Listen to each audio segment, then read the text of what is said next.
واخيرا خلصت مسلسل ورد على فل وياسمين. انا عارف ان الريفيو دي ممكن تكون متاخره شويه، ولكن الحقيقه انا لسه مخلص المسلسل اول امبارح وعندي كلام كتير اقوله، لانها فعلا تجربه كانت حلوه جدا. من اول الكاستنج والاداء التمثيلي اللي كان بيرفكت وما فيهوش غلطه. نبدا مثلا من عند احمد عبد الوهاب، اللي انا مبسوط انه اول ما اخد ليدنج رول عمل فيه شغل اكتر من رائع.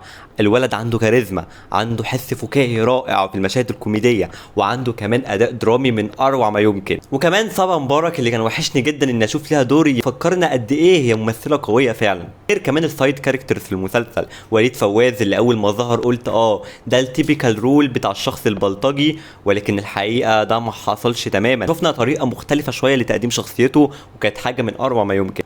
كمان ميمي جمال اللي انا بعشقها يا جماعه، الست حقيقي جباره، كانت خناقات مع بنتها وازاي مره واحده بتقلب للحنيه، ده من اروع ما يمكن. اما على مستوى السيناريو، انا بالنسبه لي المسلسل حقيقي كان مسلي، حقيقي كان ممتع جدا. لكن الحقيقه انا مشكلتي مع المسلسل ان كتير جدا 15 حلقه واحنا ما كناش ملزمين بده. ليه ما عملناش 10 حلقات؟ الحقيقه انا شايف ان الدفعه الاخيره من الاحداث، او عشان اكون دقيق اكتر معاكم، النص التاني من المسلسل يمكن من اول حلقه 8 9 حاجه زي كده، الدنيا بدات لا حسيت بستريتشنج جدا في الاحداث. كمان غير كده المسلسل بالنسبه لي اول دفعتين منه او اول 3 دفعات مثلا من الاحداث كانت الامتع والاكثر مفاجاه بالنسبه لي ومثيره للاهتمام اكتر. على مستوى المسلسل الاخراج كان برضو مبهر، وخاصه البرودكشن ديزاين، تصميم الاوض، الاماكن، الشقه بتاعت احمد عبد الوهاب واوضته، وشقه صبا مبارك واوضتها في نفس الوقت، حاجه من اجمل ما يمكن.